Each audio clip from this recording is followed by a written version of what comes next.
is Christopher Spera, and this is the iTechGear Weekly, episode number 82, which is a Wearin of the Green.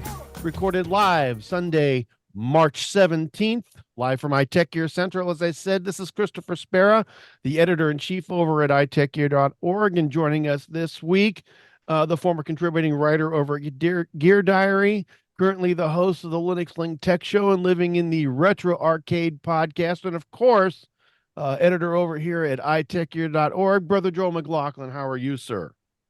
I'm doing well. Did a great practice hike. I think I've mentioned on the show I'm doing a 20-mile hike. Oh, by the way, I've got 3 other guys doing it with me, so there's going to be 4 of us doing this hike together. So, and I mean, 4 of you in rehab when it's over, it. right? Yeah. Well, so what you're saying is you need the extra large helicopter to come rescue you. Well, the drone won't work. Yeah, for like 3 of us, maybe, because the other guy is about my son's age, and he's one of the leaders of our fitness boot camp, and awesome. He decided he's going to go, and I'm like, oh, good, you can bring us along. Yeah, so, you can pull the litter back after that's right. Drop off. But yeah, I'm doing well with that though. I did a 5.79 mile hike today, which that's about the distance between break stations. So if I can do that, nice. And I felt like I could do more, but I decided I'm better not. But cool. But that's one thing. And then the Retro Arcade Show we did. What did I do this week? I'm trying to remember. Oh, Nintendo had a penchant for adding ports you never used. I talked about those a little bit. So the EXT ports, like on the Super NES and stuff like that. Hey, in Japan they actually got to use them, but not here. So, but I talked about that. Was a quick little show, but tech show, we always do our tech show. But that one is, we're all over the place in that one. We unlike this show, we do no planning on that show. So anyway, thanks. Well, cool. And of course, one of our other usual suspects, the former co-owner over at WUGNET Publications, Dr. Mr. Larry McJunkin. How are you, sir? I am fine, gentlemen. Not too much new from my corner of the world. Unfortunately, I've spent the last week with like a super injured back. I don't know what's going on, but they have that sometimes happens and it goes away in about 3 or 4 days. This is not happening. So I'm in denial, like most guys, waiting for it to magically heal itself. But I got a feeling I'm going to be seeing an ortho doc in my future. Uh-oh. I know. It won't affect the podcast, though. Yeah. Yes, and speaking of which, unfortunately, we are dulcet toneless again this week as Mr. Chris Gavula is traveling for work and cannot make it again this week. We're hoping that he'll be back with us next week, but it's just going to be us 3 holding down the fort again this week. Chris, hope you have a great or at least a better week at work, and hope things go well. So,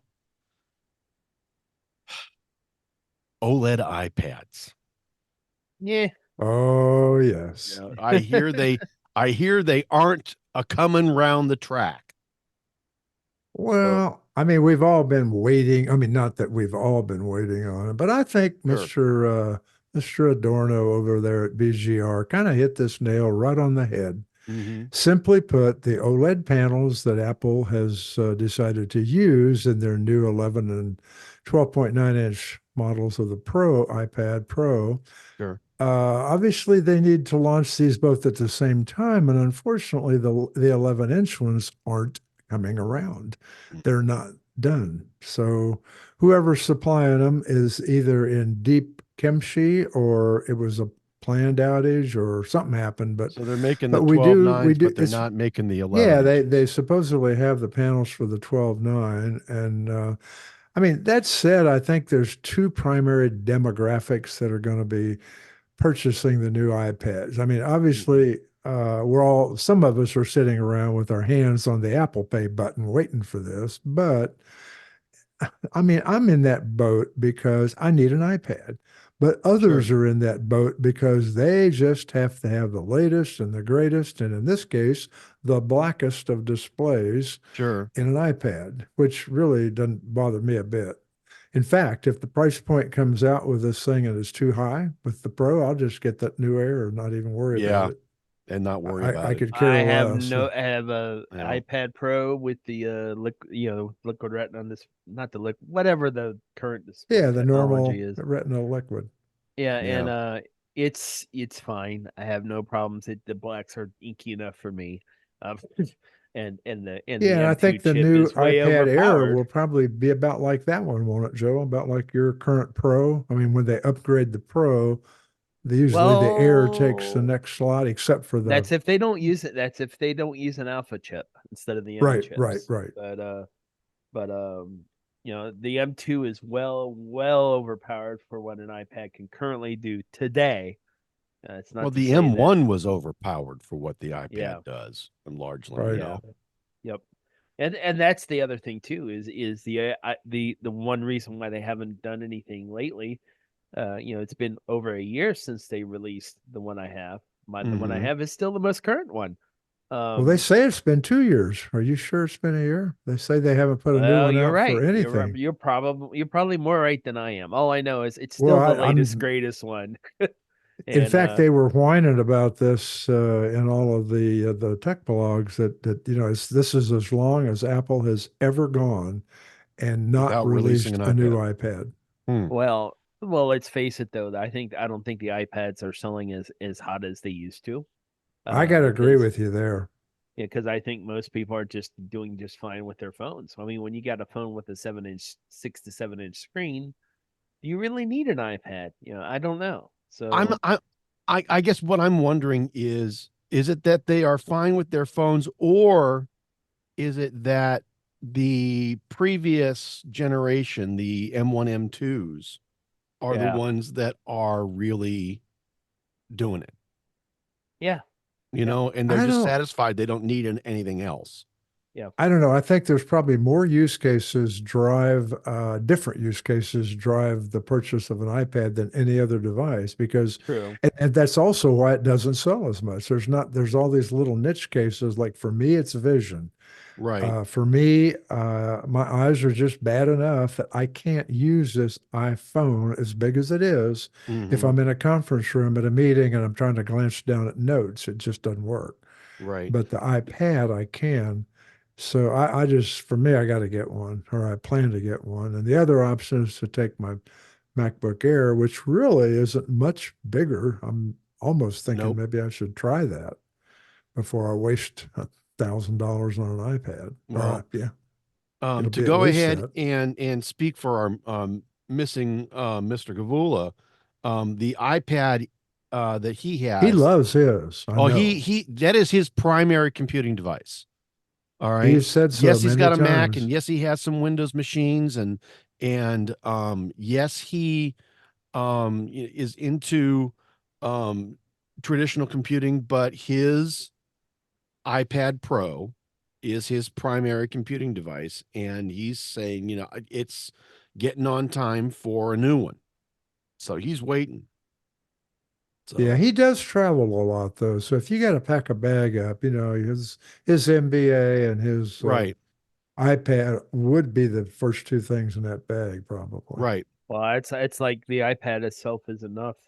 For me, when I'm going to Hershey, Pennsylvania, and yet again for another trip this coming July, and I might just buy a keyboard and just take the iPad. Because Yeah, I mean, it's got a great camera. I fantastic mean, device. Zoom is Hmm. not a problem. Camera, I don't care about that. That's the thing I care about the least on an iPad. I actually kind of wish they made one without it, but Well, because but if you're on the road and you got to do the show, at least you could do it with the iPad. You could, and I know that there good. are folks that do podcast or participate in podcasts off of their iPad. I know that there are a lot of folks that do that on some very popular podcasts. Absolutely. Yep. It's a very Yep. capable device. So there are a lot of executives that will also go ahead and when they're traveling, um, that's their primary. They don't take a laptop, they take their iPad, and that's their primary computing device. You know, one thing I will bet money on, and that is I'll bet we see the new iPads before the Microsoft Surface event because Tim Cook's not going to let that happen. I don't think he'll be one up by Microsoft. Well, you may be right. And that's going to I be hope coming so. out, I believe, in April. So, and then Maybe. again Oh, no, I thought in 21st March. was it 21st of Surface. March? Yep. Okay. I think so. Okay. Maybe It's just that the some of the devices we want to see won't release until April. until June. Until June. April or even June. Yeah, one of the them's ARM June. versions will Right. not be around until June. So it'll be nice to see those at that time. But we'll wait and see. That'll be something fun to talk about. Yep. And Yep. you know what isn't perhaps too fun to talk about. According to Forbes, you shouldn't be using iMessage. And I'm not necessarily certain I understand. Well, I tend to agree with the missing voice on this one a lot. We have to look at where this article came from first.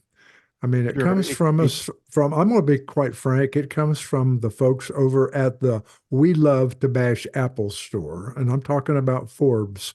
And depending on your perspective, there's either some validity to it, or in fact, it might just be another one of those Apple bashing articles.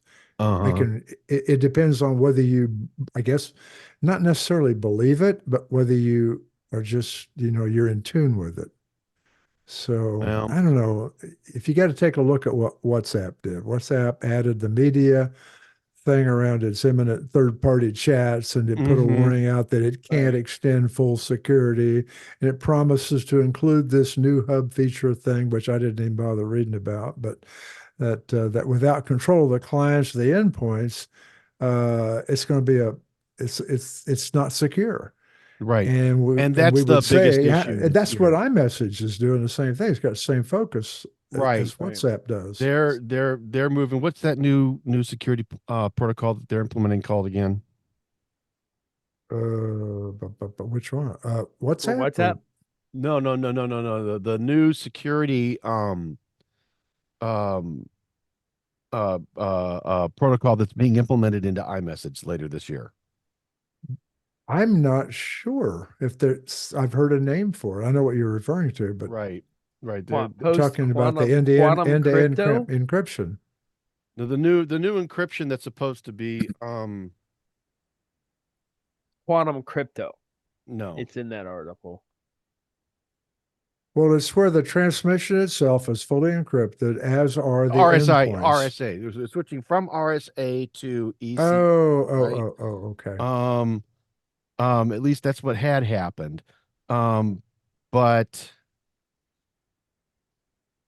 well, the other part of that news article talked about, the second part of that was Beeper is back. The developer announced in this email that our new app is ready for you to try out, quote unquote. A totally new, complete bottom-up rewrite. I cannot talk to that. I know you used Beeper. I know Chris did, and were he here, he could talk about that. But I tried maybe what's your take on it, Chris? On Beeper, the new Beeper, the latest Beeper.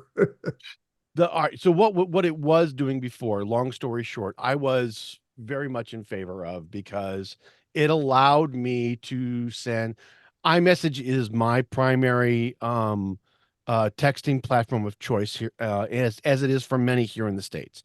I like to be able to, regardless of what platform I'm on or what device I'm using, iMessage, of course, is iDevice, iPhone, iPad, or Mac only.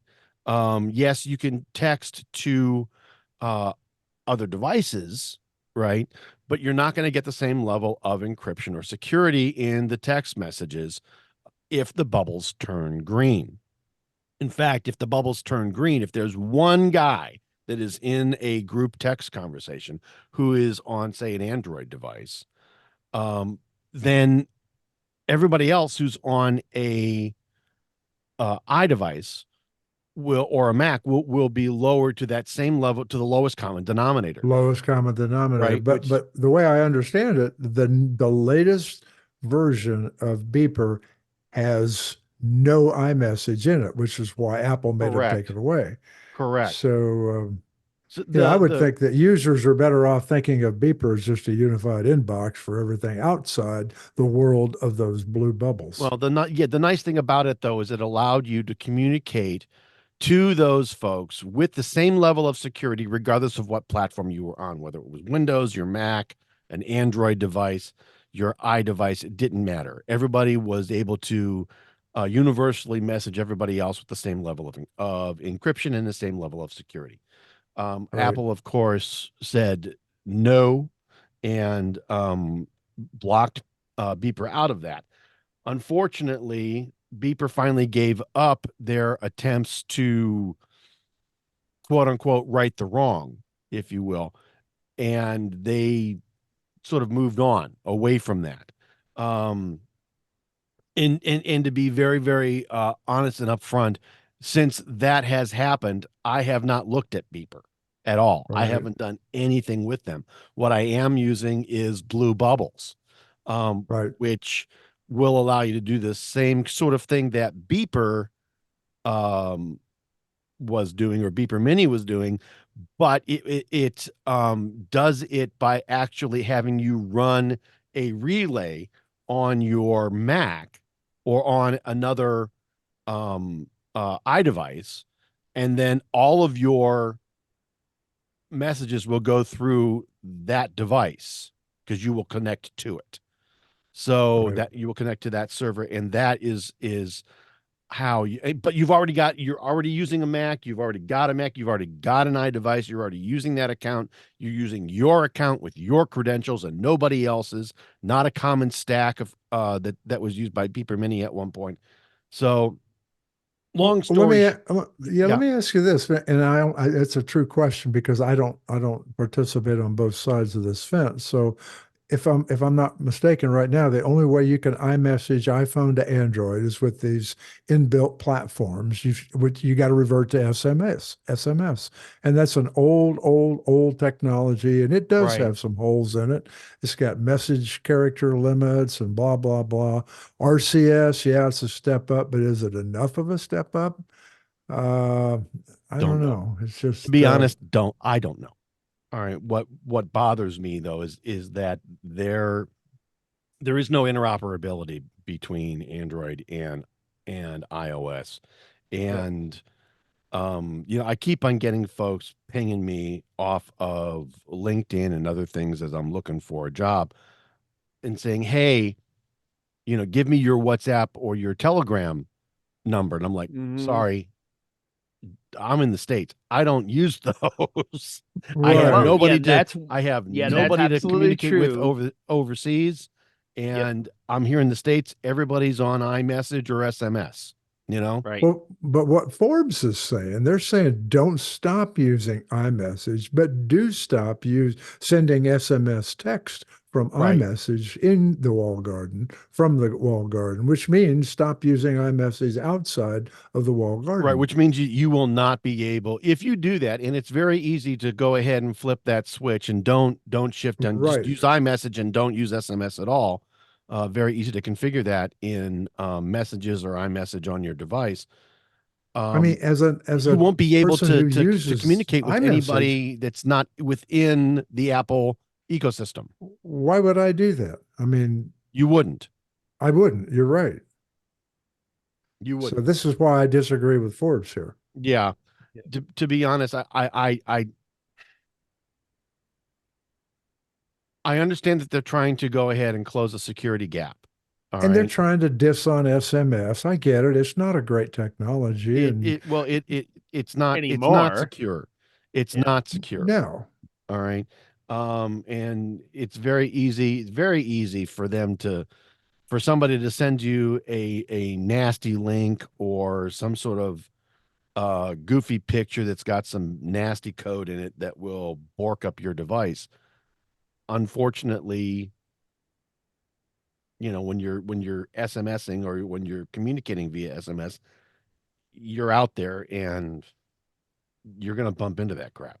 So, Right. Unfortunate but true. Yep. Well, I got a feeling 3 or 4 years down the road, we're still going to be blue bubble, green bubble, still fighting the war. Maybe, maybe not. I don't know. I mean, I the hope rest of the not. world Hope seems to have figured it out, but we just can't seem to. Yeah, here they in the don't have States. a problem, do they? No, I mean, like I watch there's a German YouTuber by the name of Feely from Germany. She actually lives in Cincinnati now, and works there too. But she says everyone over in Germany uses WhatsApp. So, Yep. and that's what they use, and quite frankly, well, and then there's the other thing too. I think in Europe, the security thing kind of cropped up a little bit more, and in America, people just don't care. Right. Isn't that new method? Isn't that new security method though called RCS? Isn't it RCS? Is the new protocol? RCS is not doesn't necessarily. I mean, they're working on adding things to Right. RCS They're to make it but more Apple's secure. supposed to be adding RCS, which is supposed to replace SMS, which is supposed to raise a level of security that should be on par with iMessage. Right. Not Well, if you look at pure numbers, WhatsApp is absolutely globally the leader. Period. I mean, everywhere. It is. It's just, it is. It is. But in the state, everywhere else, and aren't we always the odd man out? Yeah, I can't. I mean, I tried it. I can't find anybody I know to talk on it. I mean, right. none of the people that Right. it's in like, the I got States. an account on it, but nobody ever sends me a yeah, message. me So, too. I mean, it's that's the thing, and it's like nobody would hear. I have a group message with my fitness boot camp group, and guess what? Nobody bitches and moans about green bubble, blue bubble, and the majority of the group and the people who aren't using WhatsApp are using Facebook Messenger. Believe it or not, yeah, right. That's true. They really are. I mean, I just sent a link to today's pictures from church, to the worship director who usually does a lot of the social media stuff, and in Facebook Messenger, because that's how we talk. right. So I mean, you go where the people are. Exactly. You go where your people are. Right. If your family is all on Facebook and they want to talk to you on Facebook Messenger, you should. Then you're going to them. go on Facebook Messenger so you can talk to your family. It doesn't matter whether you like Zuck or not. You just right. You're going to go where you're going to go where your people are. And right. That's right. Very good point. Yep. So I mean, and generally, most people in America, when they look at sending messages and sending out SMS, they're almost like they're two different things, because they really are. But that's just the way they look at it. But well, I'm more excited that somebody else is going to start selling MacBooks. That's pretty cool. That's a pretty cool thing for those folks that don't know. Walmart is going to be selling MacBooks for the first time. Talk to me, brother Joel. What's going on here? Yeah, they're going to be selling the M1 at MacBook Air for only $699. Shut the front door. That is a fantastic price. Now for the M1 MacBook Air, which is a incredibly useful machine still. I bought one at the day of the pandemic started, and that was a wonderful machine. Yep. Still is. I mean, and these are probably refurbs. I think it's at this point that they're selling. Probably at that price, they probably are refurbs.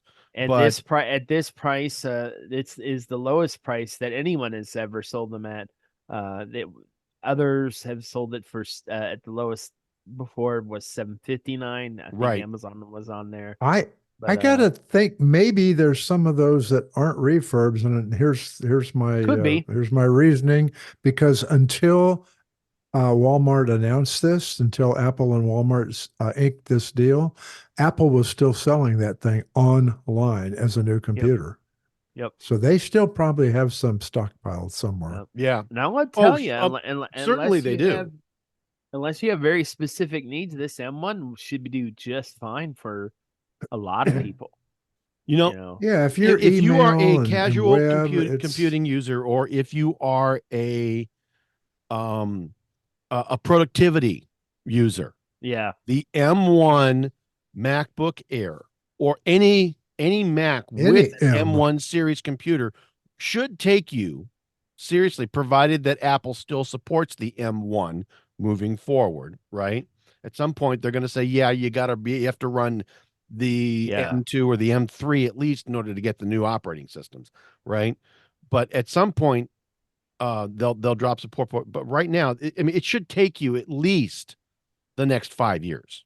Oh yeah, I easy. also would say that that computer would suffice for any college student in a BA program. Maybe not a BS, but a BA, without a doubt. Without a doubt. Yep. Actually, to be very, very honest, all And right, you even should some of be the able to science code. programs. You should be able to code on that. Oh All my right. Yes. gosh, yeah. All right, you should be able to It's code on that, and you should be able to compile or do whatever it is that you need to do on because you an can M1 upgrade it. Air. It comes with that price point is 8 gigs of RAM, memory, and Mm-hmm. 256 hard drive, but you can upgrade it for just a little bit more. So you could You end can, up with 16 gigs and a terabyte. and I'm telling Yep. you, they've got it's an amazing thing. I believe this is the only um MacBook that Walmart is going to carry. They've never carried any before, and this is the only Never one I believe that before. they're going to carry is Yep. the 13-inch M1 Air. All right. Yep. The only thing that begs a question to me on this deal is I don't care what it's going to sell. If it's on Sure. Walmart and it's Yep. only $6.99, it's going to sell. So Absolutely, it will. Apple is going to cannibalize a certain small number of If I their had that entry money, level MBA people. I mean MacBook Air well, buyers. I will tell you this though, Larry. If I had the money to go buy one now, I would, because actually could do most of what I do with an M1 MacBook Air. It will run Lightroom just Yeah, but fine. what I'm saying is a parent Yeah. looking for a computer for a student would buy Yes. this before they would buy the $999 entry-level MacBook Air on Apple.com. So they're Correct. Agreed. cannibalizing their own sales. So I hope they're making pretty good money out of Walmart. Yep. 'Cause they I gotta, wouldn't doubt that they are. they Yep. probably are. Sure, but this is an absolutely excellent deal. If you Oh, were on the I agree. fence, if you were on And the I fence still at love the all, shape of that computer. I really do. I always yeah, have. Yep. it does have the teardrop, sort of look and feel to it. It's not the M2s came out with the The new flat design. flat height The body all iPhone over. look. Yeah. So the M1 Air still has that teardrop and profile, and it's a great machine. And for $699, even if it's just 8 gigabytes of RAM and a 256 gigabyte hard drive, you're in a good spot. You can spend more than that on a Chromebook. You could. Yep. You could, and it will not be nearly as versatile, in my No Nope. opinion. way. All No. right. As this computer. So if you were on the fence at all, thinking that maybe that Apple was out of your reach for whatever reason, this is now in line. This particular price point is now in line with what I would consider the upper end of the budget-based notebooks that run Windows. All right. I would think long and hard before going the Windows route and going here, because I that would is too. that's great build quality, that's great computing quality, and it's going to last you for at least another 5 years, at least.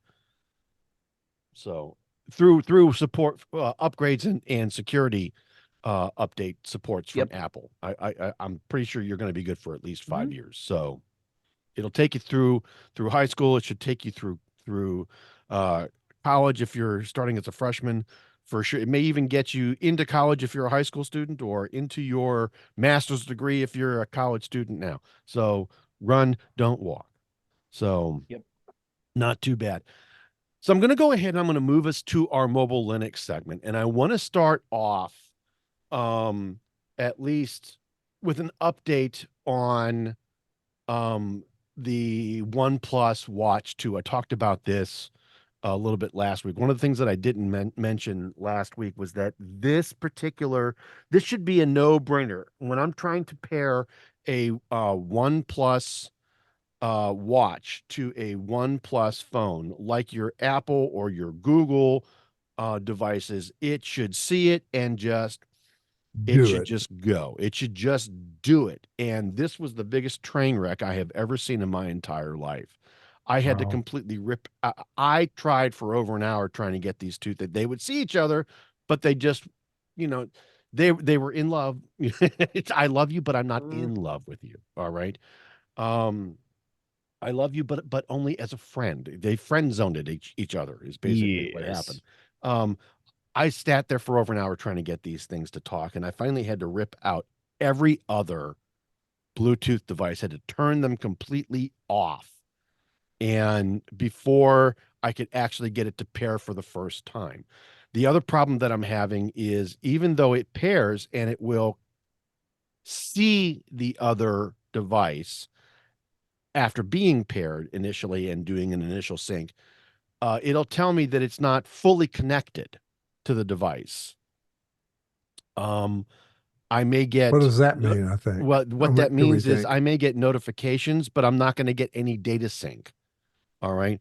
I'm not going to get any true data passage back and forth. All right. Anything that may have been on the watch before, like a calendar event coming up, notifications. I'm sorry, notifications won't come. Nothing. It'll see the other watch. It'll keep time, but I can't transfer any data to the watch. No notifications. Nothing transfers back and forth. Nothing will sync. Do you think it maybe is another case of released too early? No, Didn't work this stuff out before they put it out? um, yes, from that perspective, yes. What I think here is that it's not that it's not released too early. I think the software works. I think it's buggy. Okay. There was one time when I had to go ahead and completely erase the watch, completely reset it and restart. Now, thankfully, it didn't wipe all of the data off of the health app that runs this thing. So it was able to sync all of the data back and effectively get me back where I was without having to restore a quote unquote backup like you do with other Right. platforms, the Samsung platform, the Apple platform. Everything just goes back once you resync everything. But there was trouble getting those devices to talk after that. Every now and again, it will go ahead and tell me that it is not fully connected again. It did that last night, and I'm thinking, well, I'm going to have to wipe this thing again. And unfortunately, um, or I bumped into that problem. But fortunately, turning everything off on the watch and on the phone, completely turning the watch off, and then restarting the watch, sort of got it back to communicating again. But that So sort of unreliability, if you will, is not something you want with a watch or a no, phone. it is not. The other thing that I'm finding that is somewhat problematic is that there aren't three modes as I mentioned last time. There are not three modes. What there are three configurations. You've got a power saving mode, which is absolutely, it's going to sip power. It'll last for 12 days on a charge. But that particular configuration, that mode and the configuration that they um, tell you that you have to have in order to get up to 12 days is completely unrealistic. All right. You're only using that particular power saving mode. You're only going to be able to exercise for 90 minutes a week. That means you're 3 30-minute sessions and that's it. Really. That's All all? right. That's not realistic. You're only going to get 180 messages, whether it's text messages or email messages. You're only going to get 180 messages a day. 5 incoming calls, 5 minutes of Bluetooth calls, 3 alarms, only 3, and then 6 hours of sleep detection. I don't know anybody that's gonna have all of that together, and it's not what I would consider to be realistic. The heavy use in smart mode. So the other mode that they have is called smart mode, and they tell you that if you go ahead and configure your watch using these settings, you can get up to 100 hours, Right. which I think is still unrealistic. All right, things like your always on display is turned off. Um, you have to use one of their watch faces, and I'll get into more about that in a minute. 6.5 hours of sleep monitoring. You can only you can still use raise to wake, but it's 220 times a day, which I doubt people are going to hit, but 220 times a day. But that would include those things that you're walking or you're moving your arms, and your watch is going to activate when you're walking, normal pace walking.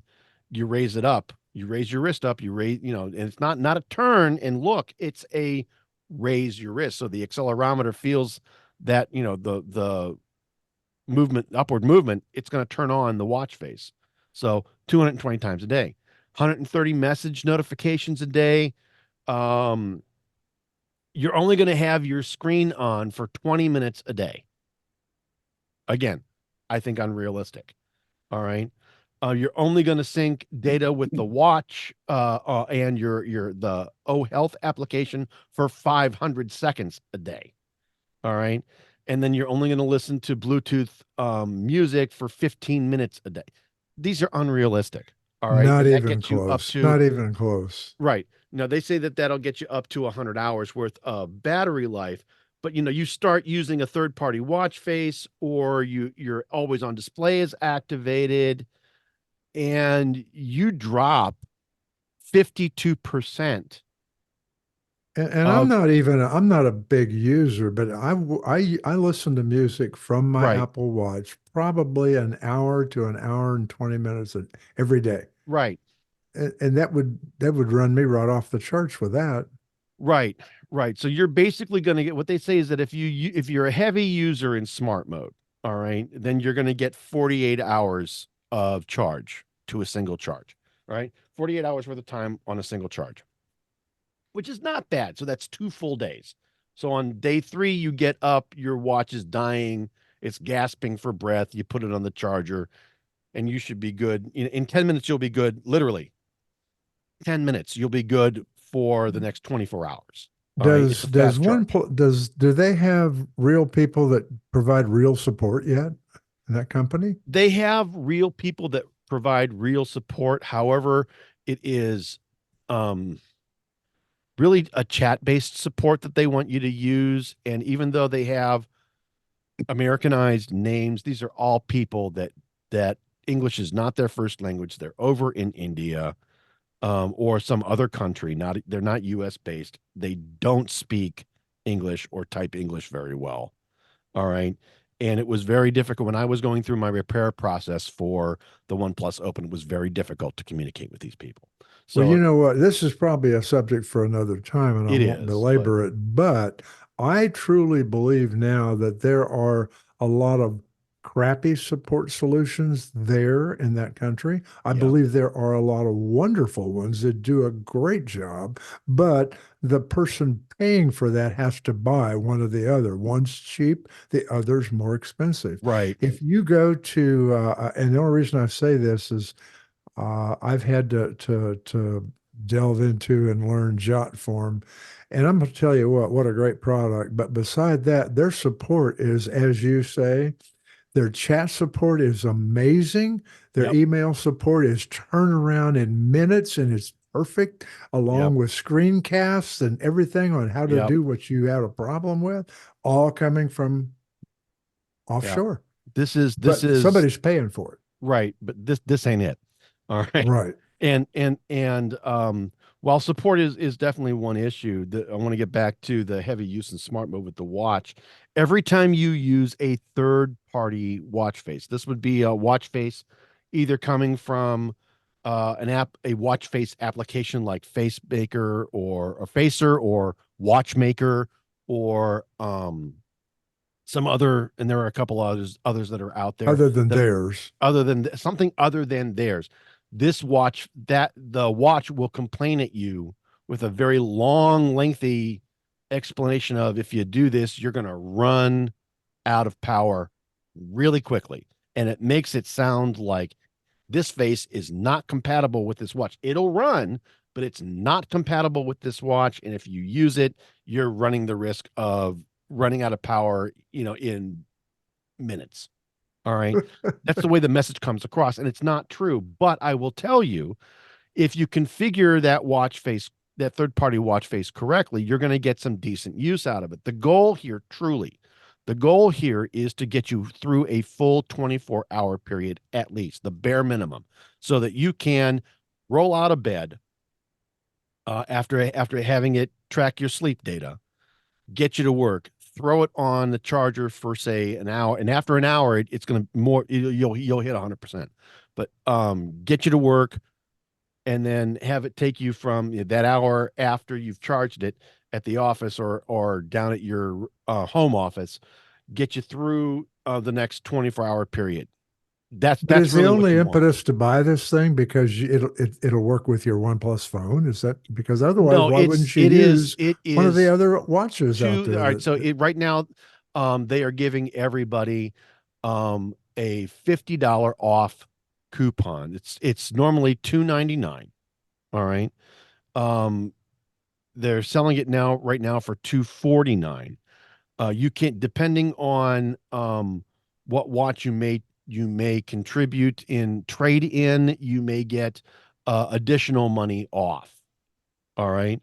They're offering at least $50 on a trade in, so that's where the $299 to $250 comes in. But if you have another watch or a more recent watch that is got more value, they'll give you the benefit of that trade-in. So I'm just saying. And it's a nice watch. All right. The health tracking and the sleep tracking are a little hokey, but after about 3 or so days of wearing it consistently overnight or while you're working out, and it learns who you are and how you move and it gets that algorithm sort of cooking with gas. It's pretty accurate, I'm finding. All right. So go suffer through the learning period with the algorithm. After that, it looks pretty good. All right. But what I don't like is the very difficult time I had setting this thing up. The fact that the app and the watch don't pair. The app think and the about it. phone pair. It You're a sees that it's geek, and, connected to and the if Billy phone. Joe Bob buys this, what's he going to do? Probably take it back. Right. All right. Honestly, probably going to take it back. All right. But while the phone and the watch will stay married, the app on the phone and the watch sometimes gets separated, if you will. And that's where the problem comes in. The app doesn't see. The phone sees it, but the app doesn't see it. And because the app doesn't see it, you aren't going to get any data sync at all. Well, now that you've turned off all 3 of our listeners, and they'll never buy this. It's a big, readable watch face. The watch faces that they include are not bad. But if there's one that you really, really, because there are a couple from the Google Play Store for smartwatches that I really, really like.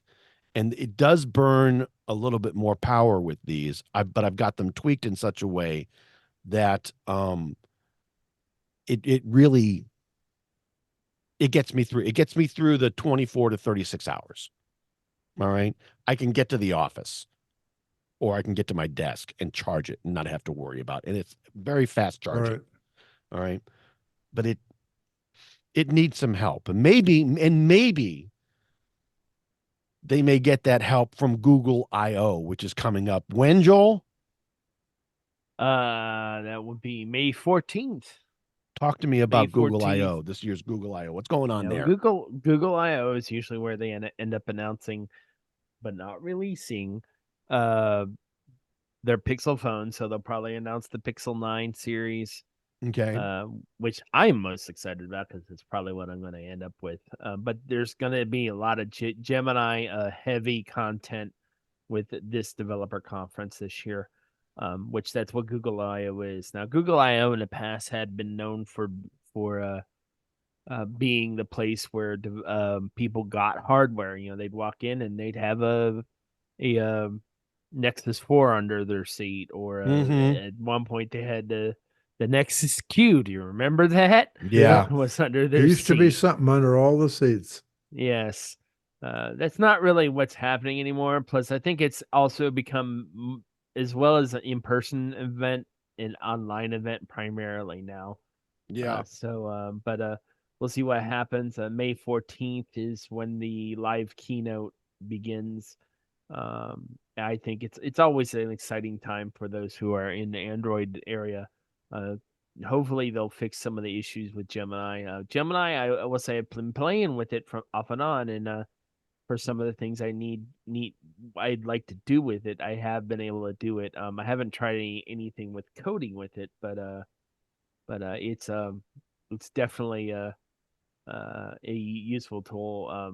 I got to try it. I'll it. admit I haven't tried it yet. So Right.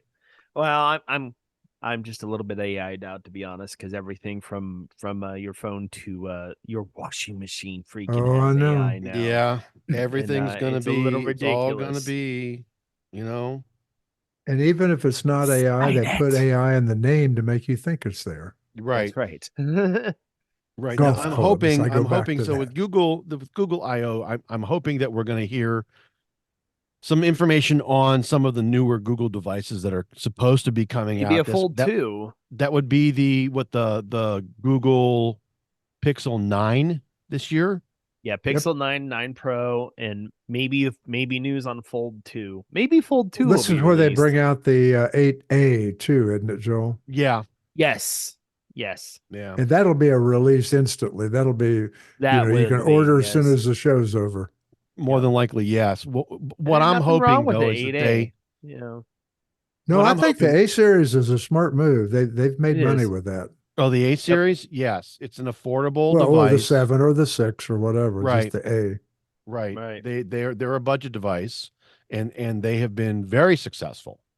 Yep. Right. But for me, I think they're better as a budget device than the SE has been for Apple. For Apple, yes. I would agree. The Google A series is much less limited. Yeah. Well, as I say, the SE on the i devices is just much lower in hardware. Yeah, it's old, than just like old technology. Yep. Yes. So I mean, that is the only thing that is really there about the SE is that it is older hardware, older processors. And even though it will quote unquote run the most current version of iOS for the year that it is released, it may not 2-3 years from now, True. So, because it's older hardware, it's just historically been older hardware. What I'm really hoping to see out of Google I/O this year is the Pixel Watch 3. Yep. And an bigger, announcement for it, and Wear OS 5, right? Wear OS 5, I believe it's 5 this year. Yes. Or at least whatever the next version of Wear OS is, and that's what I'm hoping will fix the OnePlus Watch 2. But maybe I'm putting the cart. Well, like Joel alluded to, Google I/O used to be a whole lot better than it is now. And I still hope every year it comes out, I hope it's going to be like it used to be. And like you were talking about stuff under the seat, we used to call that the Oprah Winfrey effect. Like she used to give out like an iPad or something to all her guests in the audience. And they did the same thing. But it was just much more exciting. And I don't know, the last 2 or 3 IOs have been they're not meh at all, but they're not exciting. I don't know. Well, to me. We'll have to wait. I hope this one will be better. Yeah, hopefully. The presentation part. Yeah. Yeah.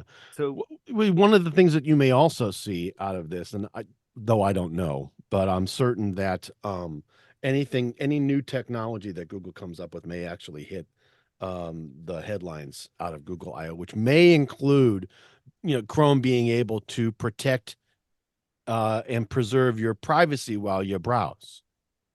So they That's say, true. That's true. according to Actually, Google, yeah. the Chrome will be able to block 25% more phishing attempts. They've added real-time browsing protection to Chrome that claims that should protect your privacy. We'll see. But Yeah, and I'm also seeing a lot of pop-ups in Chrome, and it is a Chrome pop-up that says, "Hey, Chrome is now powered by AI, and it can help you write, it can help you organize your tabs, and blah blah blah blah blah." Yep. So There's a I've seen little those bit of same things, limitation too. in this. I've turned it on. I've turned this feature all on, the enhanced protection stuff, in my Gmail Google account for just, my .gmail.com at gmail.com. You can't use this nor any of those protection features with any Google Workspace account, unfortunately. And I don't know. I mean, I still think it's going to be a good thing because I deal daily with bailing users out of the quicksand after they've bid on a phishing scam. Sure. Phishing emails are still, in my world anyway, the biggest problem out there. People will absolutely bite on those all day Oh my long. goodness. And And they lose money. They lose a ton of money they do. collectively. They do. So If they aren't giving it away, it's those folks getting into their accounts and sucking it out without their knowledge. Yeah, but you have to be so gullible to even bite on it because some of these emails are so poorly done. There'll be a guy in a purple uniform and it'll be a UPS ad. Come on. You know that's not UPS because it's True. not brown. Right. Think about it. But No, I get you. I get you. But if they can stop 25% more, as Joel said, I would be happy because, yes, if there's an element of truth in this, I want to believe it, but it still sounds a little bit like, hey, I'm from the government. I'm here to help. Yeah. Yeah. I mean, that's the a thing. lie. Yeah. Yeah. So, we'll see what happens. It's like, like, I don't know about, well, my work will put, they'll send you false phishing emails and they're getting really good, actually. They're so close Oh, they're trying to, to get you to bite on them, Joe? basically, yes. But if you get them, you can say, "Hey, congratulations, you spotted a simulated phishing attempt." And it's like, Oh, some of those, yeah, I am, all of us here yes. are, I would consider to be experienced, published technologists. Mhm. All right. All of us, including Mr. Gavula, who isn't here today to go harumph. But Right. 9 times out of 10, those spam emails, those phishing emails are pretty easy to spot. All right. Yes, they're Yeah. getting smarter. All right. But some of the things that our internal colleagues are doing in order to snag and snare us into this additional, it's almost like, the quote unquote rumors you hear of police ticket quotas, at the beginning and the end of the months, right? It's the same kind of thing. They are so slick. These things are so well done. They are so difficult to detect. I have not seen something that I'm speechless. I truly am. I got twice. With the company, the healthcare company that I've been working with, and I had to take extra training, and I'm like, all right, this is just ridiculous. All right, there is nobody out there that is crafting an email that looks this That good, right? This Right. good. All right, but you can't go back to the IT team and say you're being too good about, you're getting too good at this. Yeah, make them the way they really come. Like, Thank hi, you. I'm Ava from the shipping department, and that order that you just ordered for $974 from company A, which you've never heard of, Right. is being delayed. So click here and fix the problem. Right. Yeah, right. We don't have your complete address. Please click the link to correct the problem. Right. Right. It's not And that simple. Right. No, no. The ones coming from the IT department are just amazingly realistic. The I ones would that are have never coming have from the done that wild are ever in my life. completely not that realistic. And Yeah. that just annoys me. But speaking of I'm from the government and I'm here to help. Uh-huh. There's been a lot that's been going on this week with the TikToks, as we say around here, TikTok. right? The TikToks, right? TikTok. Um, there's been a bill that's been put forward in the House, and it has Passed. been passed by the House. And President Biden has said, if you get me a bill, I will sign it. Yep. Which indicates, well, there are some people that will tell you that that indicates that it's absolute, the White House is trying to pull one over on the American people, indicating that they're never, no, the House and the Senate are never going to be able to reconcile the differences. And even though the president is sitting there going, I'm waiting, I'm waiting, I'm waiting, it's you jokers that can't do it. The president isn't really interested in signing the bill. He's just saying that to look good, so that with the upcoming election in November, he's saying, hey, I tried to get the TikTok ban, told them that I would sign a bill if they got it to my desk, but they never did. It ain't me. It's on I'm Congress. not so sure that's not political. Well, I'm sorry. no. I've heard some people say that. I'm not saying that that is what they're saying. All I'm saying is I've heard different kinds of arguments. But Well, the only but thing I would say at this time of the year, every 4 years, you're going to hear both oh, sides of the absolutely, fence there are both doing sides.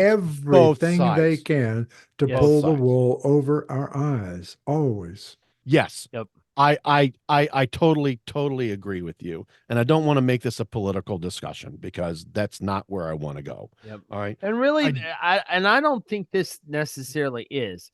There are legitimate concerns about And the that's where I'm security going. There of are some data. legitimate things that and facts that people need to understand. Yes. And I was able to find a really good and what I would say credible source for some of the basic facts of this case. Is ByteDance and TikTok LLC, which is the American owned, quote unquote, American, or at least American run, Right.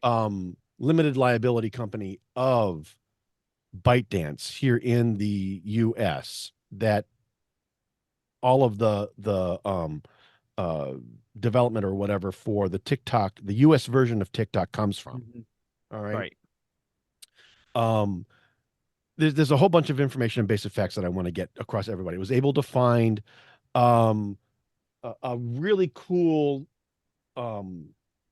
podcast that specifically dealt with this one particular topic.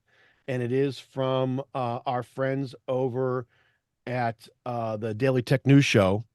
Tom Merritt went on in a podcast that's part of that network called Know a Little More.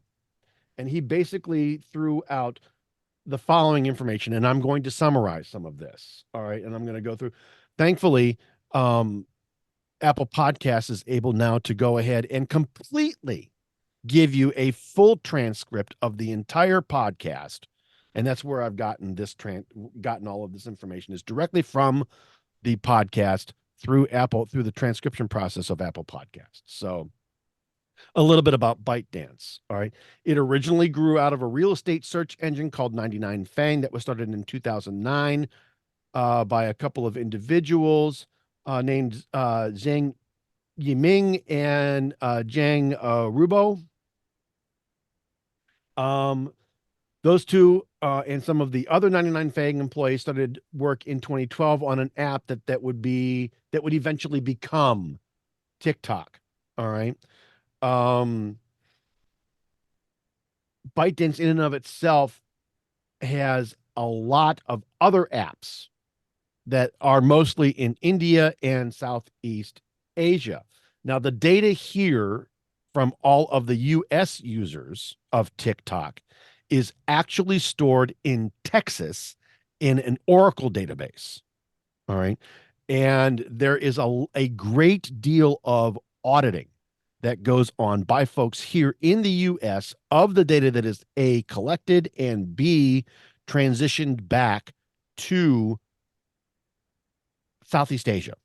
All right. I'm not going to say China, but I'm going to say Southeast Asia, because most of the folks that actually run ByteDance, it's a Cayman Islands based organization, not a Southeast Asia organization. It's actually registered out of the Cayman Islands, and TikTok LLC is registered in Delaware. All right. So while somebody in China could say to the folks at ByteDance, who actually, many of them that are now in the senior leadership roles, either live in Singapore or somewhere very close to or heavily influenced by China, somebody from the government could say, hey, it would really make so-and-so very happy if you did this, which is basically I don't want to say veiled threat, but it's not. It is a highly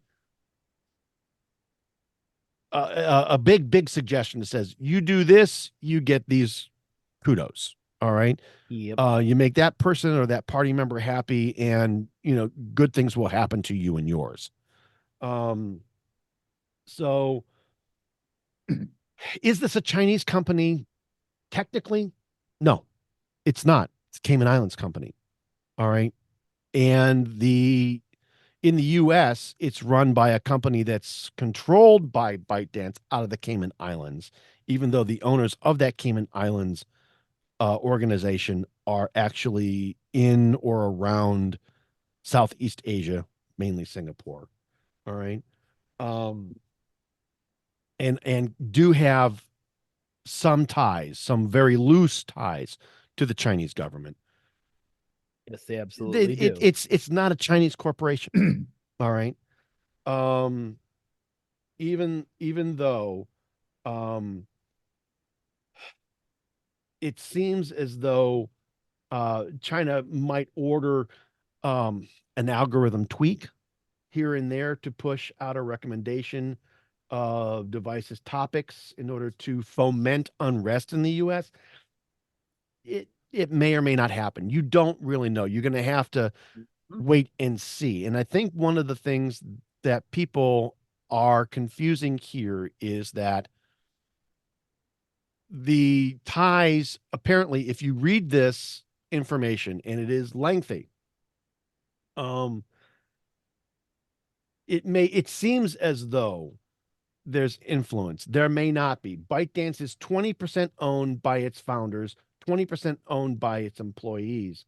China's state-run interest investment fund owns just 1% of the Beijing subsidiary of ByteDance out of the Cayman Islands. So it does have some input into it. And this is where that influence comes from, right? Hey, it would make so-and-so in the party very happy if you did this. All right. So they do have the ability to influence, but it's not like they're there all the time, every day out loud, according to this information. You were saying, Larry? No, I'm just, I don't want to say the wrong thing here, and I won't, but the New York Times is flat out saying that this company, no matter what you read, no matter what you say or hear, despite all the years of scrutiny, a Chinese company still owns this TikTok. TikTok itself, I don't care what we've read here or talked about. They're saying, and they're I'm not going to get into proving it online here, but so I mean, we have so many different influencing factors here. I don't know that this is even a great topic, because there's just so many different viewpoints and so many different ways to look at this. And does it really harm your kids? Well, does Facebook really harm your kids? That's what a lot of that point is made more than once in this article. Does social media in and of itself, is it harmful to anyone, whether it be your kids, your teenage, or the 20-somethings that are 20-somethings and below that are really the target audience here for TikTok? Or is it, just like anything else, too much? Well, but TikTok itself on March 15th in Hong Kong, they said that they admitted owning ByteDance, period. And this was in response to the U.S. To the House of Representatives' overwhelming bill about, that would give the Chinese owner 6 months to divest the assets and stuff. And that's when TikTok said, okay, yeah, we're Chinese owned. So I got to think that they are. I really do. Well, again, Cayman Islands be China, darned. The Chinese government, according to this article, and I'm going to keep on saying that, according to this article, according to this podcast, owns at least 1%. So that influence is there, and it is technologically possible for them to influence someone to make changes in the algorithm. All right. It would be hard to detect from the background noise and difficult to predict how effective that may or may not be. But it's, according to this article, it's less likely that the Chinese government would use its rather inconsistent access to U.S. User data in any useful manner when it has much better options available to it. So possibly so, but I still, from what I'm reading anyway, I still think that ByteDance is it's the company that used to be, well, it's affectionately called the App Factory. It was started by a guy, which we haven't even mentioned his name yet. He was a software engineer, and he developed the company in 2012 in Beijing, China. He did. So that's what I'm saying. There's so many conflict. This is Reuters, pretty good news source. I mean, they can't go out and lie to people. True. So, True. I mean, I think there's so many points of view and so many different avenues coming into the town square here that. All right. So I don't know. As Chinese companies often do, ByteDance decided to market the Indian version of TikTok or the Chinese version of TikTok called Douyin under a different name globally. It launched TikTok in September of 2017 in India. In November of that year, it acquired startup musical.ly or Musically, which was also growing fast. In addition to its Shanghai office, had headquarters in Santa Monica. Douyin was only available in China and TikTok only in India, but Musically was available worldwide. So ByteDance decided to merge it into TikTok in August of 2018. And after the merger, Douyin operated in China and TikTok everywhere else. Yeah. It just makes sense to me that every human being that even cares about TikTok, and a lot of people don't, but if you do care about TikTok and the influence that it may have on you or your family or your kids, make yourself smart on your own about it. Don't listen to limit 25 different sources. Yes. Go find out yourself and then make up your own mind. I mean, and if you're concerned that the kids are being, brainwashed or being subvertly influenced in some way, limit their time. All right, turn on the parental controls in either iOS or Android. Or get yourself an application or go into your router and configure it to, after a certain time, block traffic from TikTok. All right, and turn it off. Yep. All right. So be a smart parent, I think, is your message. And that's excellent advice. That is good advice. Yep. Absolutely. Do what you can to do with your kids. Sit down and talk with them about the dangers of too much of a good thing, whether it be Facebook or TikTok or Twitter, now called X, or any other social media, whether Snapchat or whatever other thing that they're on. All right. You want to get them off the TikToks, then you need to go ahead and lay down the law. Yep. All right. So. Yep. And there's nothing that TikTok does that Facebook, Twitter X, or whatever you want to call it, or any of the other social media companies do. The question is where does this data go? And I think that's something we really don't know. Well, here's the thing. Like I said, I said earlier, it all goes into an Oracle database here in the States in Texas. All right. As part of something called Project Texas. The data is handled by an independent company called USDS, which has a member of the U.S. Committee for Foreign Investment on its board. All right. So that company, USDS, acts as a contractor to the Delaware LLC, TikTok LLC in the U.S. In practice, ByteDance employees in Beijing have reportedly been copied on coding projects that include user data. And that's when they have coding problems or issues or data inconsistencies or problems or issues. They're trying to figure it out. They may screen share with those folks and share that data inappropriately. So there is a leak there, but it's not going to be enough of a leak to cause any real damage or concern from a security perspective. So, and the audits of the data and access to that data happen all the time, from what I understand, according to this article. And it is very difficult for large amounts of data from this Oracle database to get into somebody from the Chinese government's hands. They'd have better luck going out and buying data from a different third party, and that data is available. Pick a place. It's available everywhere, right? So they'd have a better chance getting probably better and more consistent data buying it from a third party. Possibly. As opposed to sucking it out of TikTok, according to this article. Or just setting up their own operations to send phishing to go ahead and try to bang their way and hack their way into something and capture all of that data. Yep. I don't know. This is a very complicated issue. There are some technical things that are here. All right.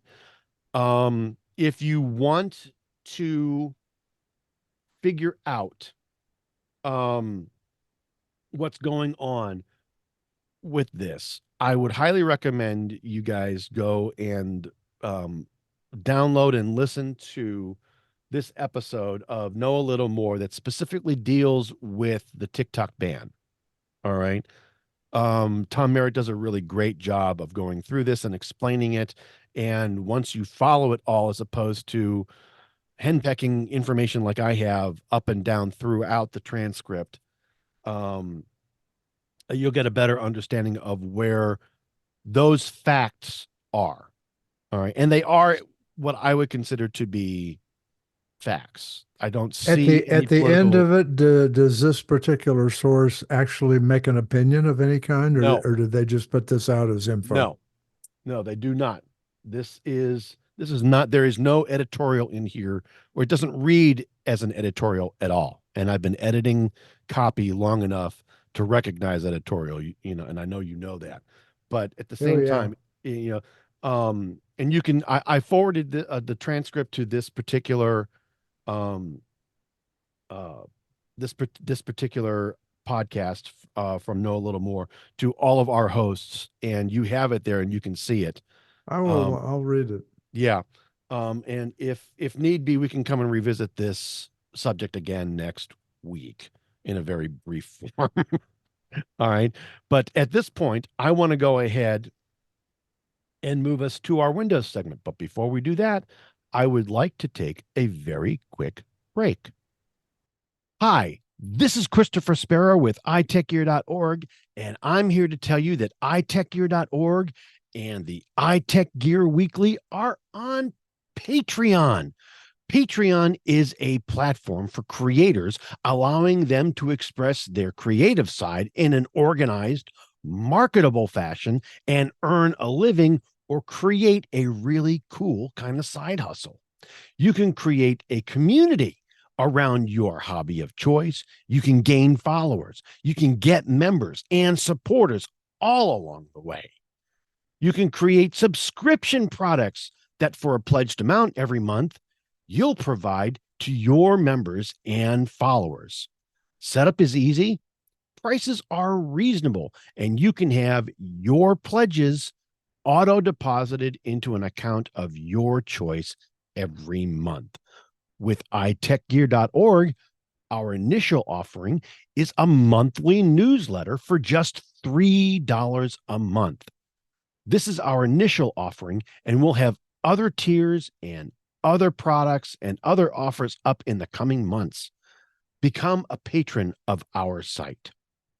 Grow with us, and we'll provide you with the tech understanding that you're missing right now.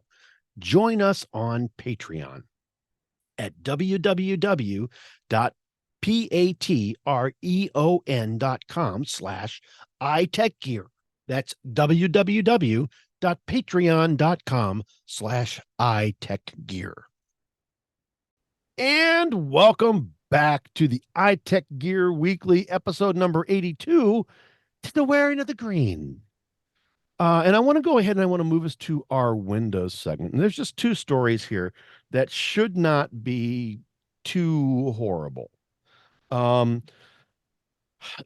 Windows, if you are a Windows insider, one of the things that you can do to get into pre-release versions of Windows 11, or even Windows 10 for that matter, because it's still being supported in some small way, and new features are being added. You join the Windows Insider program, and you for the version of the OS that you're on, and then you pick a flight or a circle, and in build number 26080, Microsoft is introducing, and I believe this is on the dev channel. Microsoft, it was in a servicing build that really did not do too much of anything else except this. Microsoft has introduced a unified version of Teams. Now, what this is effectively, there have historically been two different versions of Teams, one for personal use, which is a lot like Skype, and is basically what the older version of Skype is kind of morphed into, with the Teams design language. And then there's the corporate version of Teams that you would use to have meetings and whatnot. There's a unified version of Teams now, which basically means they've taken both of those versions, they've combined them, and they've given users a way to flip back and forth between those two different versions in one. Now, I see this as a plus simply because both of those versions do historically have not lived and played well with each other on the same computer. They tend to overwrite the same resource files.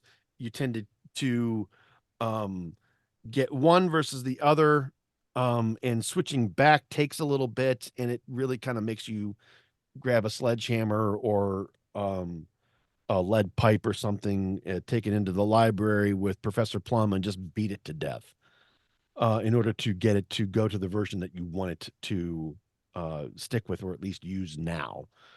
Hopefully with this unified version of Teams, you'll be able to get, they'll fix some of the other bugs that are out there, which include connectivity related issues, being able to use audio devices, whether it's your microphone or a specific microphone or a specific set of speakers that you want the sound to either come into or come out of, or even to connect to the meeting correctly. I know that historically Teams has been a train wreck when it comes to getting into a meeting and being able to hear and being able to connect and have your camera display, etc.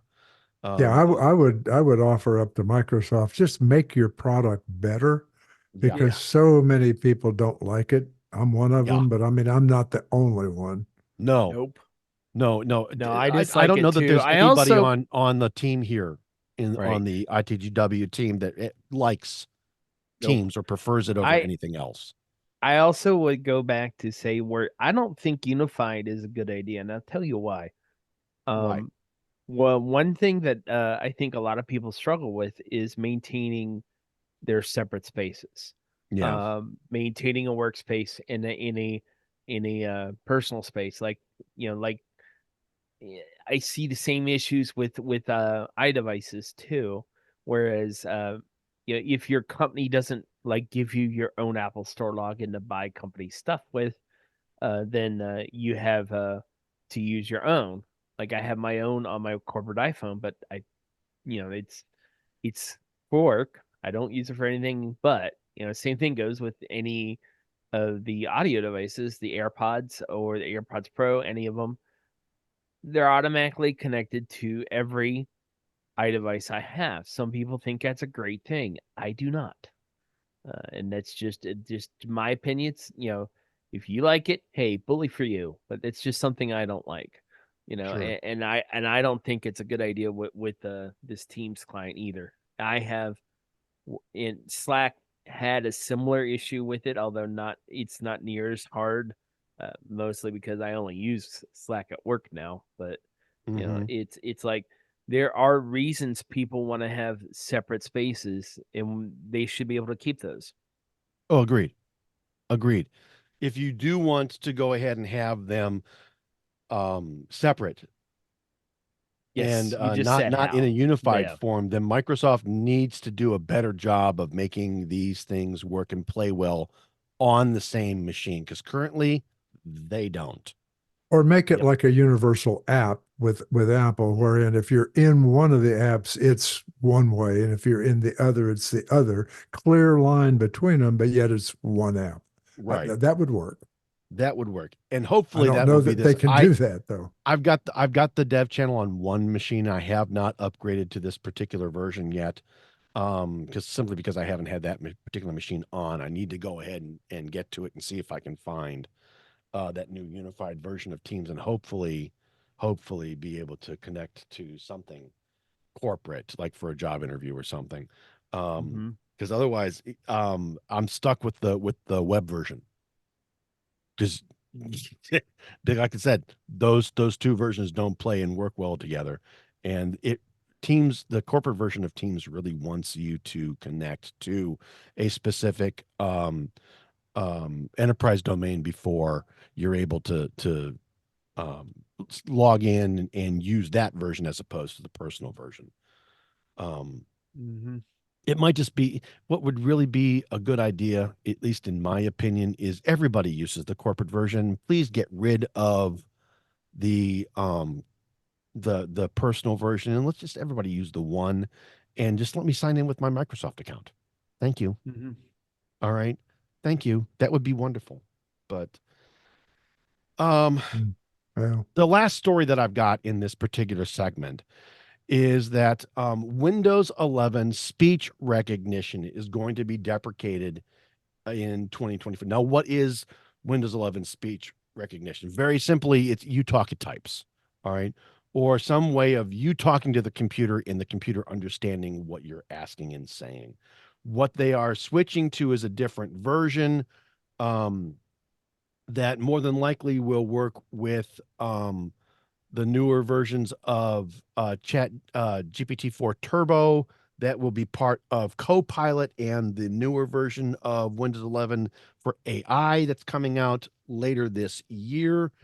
If you are still wanting to use the versions of Windows speech recognition, you can use it on Windows 11, but you must be on version 21H2.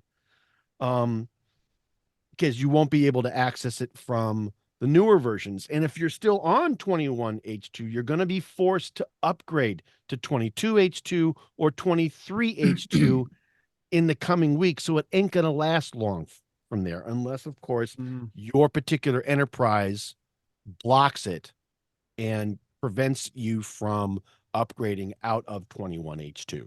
I got to say it's a bad idea anyway. I was just looking at the front end of the show. We were talking about this, and I looked up some stats with a similar thing. Currently, if you own an iPhone, you're going to talk to Siri. It's just that simple. Yep. If you own a Mac, only 16% of the Macs that have Siri installed on it are being used to talk to Siri. Only 16 of us use Siri with a Mac, but I just don't see talking to my computer. If I'm going to type something or talk something to an email, I'm going to do the same thing on my phone. I'll just pick my phone up and do it. And dictate there. Yeah, I mean, I don't know that this is a bad, this is probably a good move. Get rid of it. Yeah, this is not the Enterprise D, where I'm going to go ahead and, No. computer, please create a database of the following, that has the following parameters. You're not Right, going to do right. that. I'm going to grab a database application right now, and I'm going to create the database, and I'm going to set it up the way with the data model that I want. All right. And then Right. I'll tweak it as I go along. I may not necessarily know or understand or what exactly what I want. So it may not necessarily be easy for me to actually speak it. All right. And of course, the computer isn't smart enough to be able to say, hey, you really need the thing. If you're going to do Yeah, right. this and search for these kinds of things, you really need the thing. Right. Or I can't do that because I don't have this. Well, then you say, okay, well, then add that. And it goes, okay, now it works. The Yeah, how many problem, times have how yeah, go many ahead. times have you heard Siri say, "Are you sure about that?" Yeah. Right. Yeah, I'm sorry. I can't get any information about that. I don't have any information, or I couldn't find anything, or you couldn't Right. find anything. Well, Yeesh. there are some people that I know, like one of the owners of the place Chris and I both rode at, um he has rheumatoid arthritis, and a lot of times he will dictate Yep. his whatever the Articles. Jewish Yeah. equivalent it is of a sermon. He'll dictate that while he's Yep. writing it, and he might go in and I'm sure it's not perfect, but he'll go and correct it later. Yep. But that's the exact kind of person that uses this. Now, as for Yep. me and Chris and Larry, we both can use our fingers, and our fingers are both working. Well, For the back most in the part. day, Yeah, and I've found, I don't know about you guys, but no Yeah. matter how clearly I speak, no matter how much I enunciate and break for commas, whatever, it just is going to be riddled with mistakes, invariably. It Yep. can be. Yep. Yep. Yeah, I will tell you, I back agree. in the day when I was writing for WUGNET, there were some reviews and some days because my hands, the arthritis in my hands were very, very bad. I would use something from IBM called Via Voice, which I know everybody here would Yep. Oh, recognize this, but yeah, it's that it is the worked, though. precursor to these things, Windows speech What was the other recognition and one voice back then? The other access. big one? Dragon naturally speaking. Dragon Naturally Yeah, Speaking, yes. yeah, that was the Right. other one. Both of those were very popular in the mid to late 90s and were very popular in the early 2000s. And they kind of died when they were when the technology came natively to Windows in a Windows speech recognition. But it was basically the same thing. You talk, it types. And I did write some articles for not only for WUGNET, but for other places that did the, kind of the same thing, and it was just that magical. and and Yeah. it did, all of those kinds of things. Now, um, I really don't, at all. And I don't talk to my computer at all. All right. Um, I in many cases, I mean, it would be very, very much like to somebody walking down the street having a conversation on their Bluetooth headset that you can't necessarily see, and you think they're crazy because they're walking down the street and they're talking to themselves, right? Yeah. Anyway, it's happening. You're going to get switched over unless the company that you're working for blocks that particular update of Windows. They may not be able to update that block, that upgrade. It all depends on what your particular folks are doing in your IT department.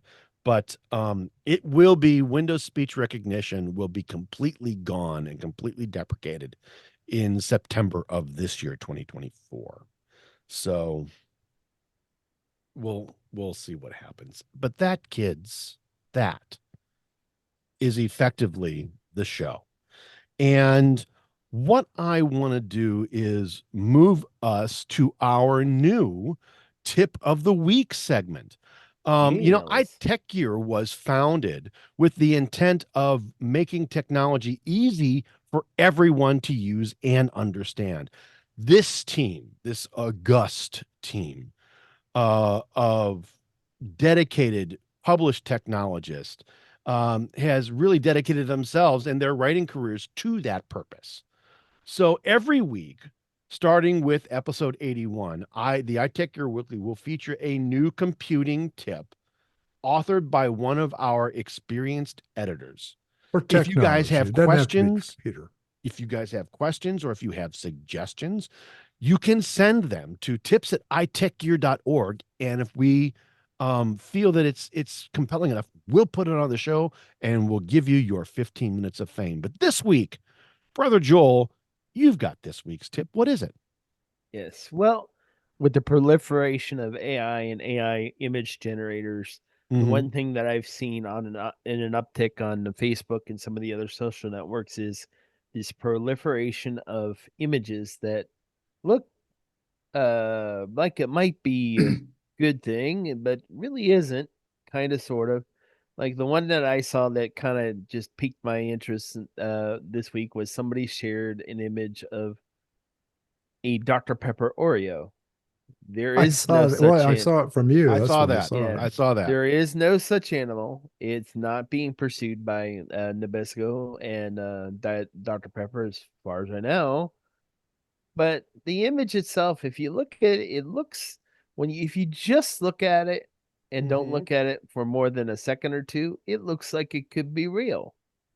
But if you take a closer look, where the Nabisco logo usually is, it's indecipherable. It doesn't look like Nabisco. It doesn't look like anything.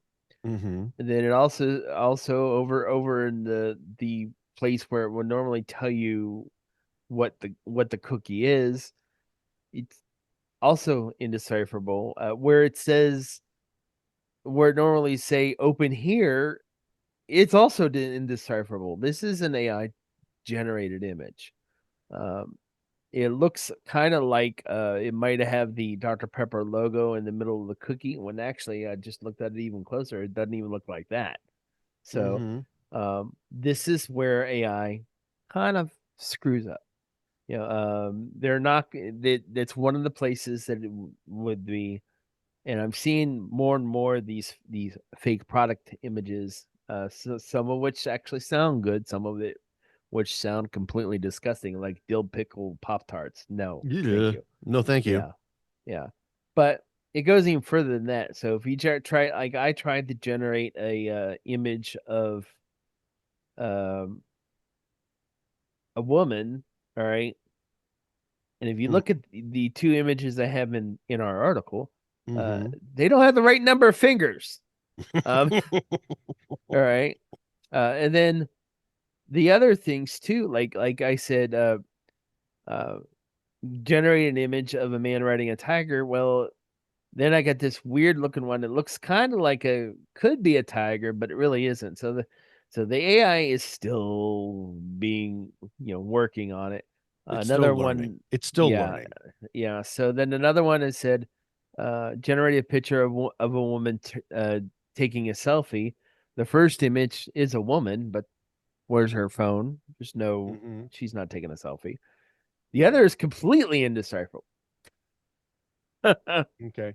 Well, so, I did the same thing. I don't know if you, Right. Joel, you probably saw this one because you're on Facebook a bit like I am. But as you know, Microsoft Copilot is doing a boatload of advertising on Facebook, and their higher end paid version of Copilot, supposedly, it said if all they had to do was put in generate a picture of a boy and a smiling dog at sunset, and it was beautiful. It was just literally perfect. And I tried that with some free stuff. It got nothing. I mean, I got Zippo out of it. Yeah. So I don't know. Maybe if you have the right product, it'll you have to have the right AI. You have to have the right image generator, all right, and AI connected to it, in order to get anything. I have tried, create a new Star Trek styled starship based on this particular class, and I get something that is actually a old sailboat, Constitution based classed sailboat that looks like a starship, but it's still got masts and sails. Yeah, I think especially images has a long way to go, like you said. It does. It, so you've got some good advice on in this particular tip, and I believe it actually hits the site tomorrow, Monday the 18th, early. Central Time. So if you're interested in trying to figure out how to identify an AI generated image, go ahead, take a look at this article from Joel, this tip from Joel, and you'll be able to go ahead and figure that out. I think The only that's one a I great will tip. share right now, especially since we're in that season, is if you see a video or a picture of a presidential candidate saying something and it did not come from an official news media site or a True. candidate's Good official advice. social media presence, then it's a huge red flag and it's probably not true. No. So there's probably more to it than I wrote, but Sure. you know, Sure. But still, the common sense should always dictate what you think. You know, I absolutely. mean, would it really be a good idea to have well, actually kind of like the idea of a Dr. Pepper Oreo, but you know, but like a dill pickle Pop Tart? Oh no. Yeah, no. No No, way. no. I like pickles. I like Pop Tarts. Let's keep them But separate. we don't like please. them together. Yes. So no. So Okay, well, I But- want to go ahead and move us to our pick of the week segment. And before we get there, I want to remind everybody that our show picks are typically hardware, software, and other items of interest that we've individually purchased and actually use, and that we like enough that we want to recommend them to you, our growing listener base. Again, these aren't paid advertisements. They aren't anything that we have an affiliated marketing relationship with. If they were, well, then the editorial policy over at iTechGear.org clearly indicates that we have to disclose that up front. These are just sincerely things that we believe in and that we want to bring to you at the end of each show. Why? Because we like you. Thank you. That is true. So, Joel, boy, you're on a roll this week. You've also I got am. the pick of the week. What's up with Yeah. what do you got? Okay. So as everyone knows, many of us love coffee in pretty much every form that we can get it. Mm-hmm. Both of my hands are up. Mm-hmm. Yep. Although some people don't like the kind of coffee that this maker makes, cold brew coffee. I had a cold brew coffee maker that I had from a bespoke post, and unfortunately, it cracked. So I needed to get a new one. All right. So I found the Vinci Cold Brew 360. It's a 1.4 liter cold brew coffee maker. Has patented dual filter 360 brewing technology, whatever that means. But it makes iced coffee. So the nice thing about this versus my old one is the carafe on it is actually made out of BPA free plastic. Nice. Versus glass, so it's going to be a lot less likely to break. And then the filter is kind of unique here. It's got a little screen filter on the top that you put it on before you attach it to the lid, and then the bottom plug is actually got this kind of a spike thing with screens all the way up the spike that kind of puts a little bit of air like in the middle of all the coffee grinds that you put in the filter. Oh, so it allows the water to get up into the middle of the coffee. Yes. Yeah, yes. that's so it. that it's got an even sort of steep, right? Mhm. Nice. Supposedly, yes. So yeah, so I it comes with a scoop. And other nice thing that it came with was there's a cup, and all this stuff will actually fit inside the brewer. So if you want to take it with you when you travel, you can. Well, you're just carrying the one thing. Yeah, you could. Although, granted, with the brewing times that you're going to have on this, it's probably easier to brew the coffee and take it in a jug. But, Okay. But it takes about 8 hours. It's got a fully steeped brew, wow. right? Yeah. It's got a fully steeped. This is not the hot yeah, water sort of eight- speeds things up, right? Correct. When you This hot is brew cold something. brew. Yeah. Right. The Right, water but when you hot brew, hot water will speed the steep up and actually bring the full essence of the coffee down into the hot liquid. This takes time. Right. Yeah, you don't want to brew this hot water. This Well, is this designed. and this is not going to be something that you can have in 10 minutes. No, Well, if it Start takes now and then 10 eight minutes later hours, you I'm have it. wondering, doesn't it get like stale? Coffee after a few No, hours is no. yucky. It's a That's cold cool. brew method, so the temperature is either cold or room temperature. Okay, so it's a different brewing process than your Right. standard hot brew. Right. So The the nice thing, hot brew is going to make the coffee stale faster, right? yeah, well, it can, but It can, but that's so what I'm saying. I mean, yeah, that's yeah. the other advantage too of cold brew is that it's less acidic than your regular brewed coffee. So um, you can actually take this and wait, I love this human interface input touchscreen. I'm like, where? Um, that's what it Yeah. says in the Amazon. I just noticed that. But anywho, you can, of course, pour this into a mug and microwave it to heat it up if you'd like. Although Mhm. I usually just pour it over ice and have it that way myself. But it was only $24.99 on Amazon, and I like the coffee. I like this better than my previous one. Cold brew. It says, well, it says if you look in um the link, the Amazon link, it does actually say steeps 12 to 24 hours.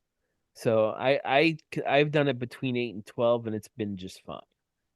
That's your mileage is going to vary depending on what kind of coffee you use with it and how Sure. much. Sure. So Type of grind, Right. yeah, what I roast, usually etc. do, right? What I would usually do is if I want some for some point in the day tomorrow, I would set it up tonight. I have in the past brewed it in the fridge, but I've started actually just letting it sit on the counter while it's brewing, so it brews at room temperature, and then by usually by after my first call in the morning, it's ready to go. All There you right, go. and Well, you almost brew have the to coffee. plan. Like, I'm gonna want Yes. coffee Basically, tomorrow yes, afternoon. yes, Which is why you were absolutely. saying earlier, start this the night before or at least early in the morning, and then you can have when you're going to be able to have your first cup. Right. At this price point, it looks like a nice little kind of like a Christmas gift to give people. That Absolutely. Absolutely. Absolutely. perfect gift. And cold brew coffee is getting really, really. I mean, you can buy cold brew coffee already done at the grocery store, Right. Oh, sure. in a jug, and Sure. it's Well, the good. coffee It's shops good. have had it for a Oh, while. and Oh yes. Jot Mhm. Coffee has a home delivery service that will send you a concentrate. Yep. So So I mean, but this is the nice thing about this is I can use my Viking coffee that I get from this small mom and pop coffee roaster located in Michigan, and mhm. they make roast fantastic coffee. I've not had a bad blend from them yet, and I've tried at least 3 different ones. Yeah. And gonna try a fourth. But their beans, any bean will work in it, but and you can probably even take plain old Folgers and put it in it if you Oh, want. I'm Although certain. why? Well, yeah, I'm certain, but Yeah, Why but is right. if you like right, iced coffee, this is a great way to do it. it It's affordable. totally It's is. easy to pack and take to the office, or when you're Yep. gonna do your hybrid thing at work or have it down in your home office. This is a great pick. Yep. This is a Yep. great And pick. it's really reasonably priced. I mean, granted, you can't get like there are like fabric bags that you Mhm. can just put your ground coffee in and then steep that in like a pitcher or something overnight, which can accomplish about the same thing. But I like this because mm, I'd like to say relatively easy to clean up, but honestly, you're talking ground coffee here, so you're going to have a little of that mess. It's But gonna go down into some of it's gonna go down into your sink and create silt, yes, which is a wonderful, but wonderful clogging agent for I your will say this though that once you take the filter out, Yep. the resultant cold brew there's not a lot of silt in it. It's Nice. very Nice. clear. Very nice to drink. I've taken some stuff brews better with cold brew than others. But I've taken some just had it just with some sugar and some ice, and that's it. Or not sugar. I'm sorry, stevia. That's what I use. That's my personal Sweetener of I like choice. Yep. Yes. Well, that's awesome. That's awesome. Yep. And thank you, Joel, for that pick. That's a good one. We've got the URL and the price in the show notes for everyone to go and grab.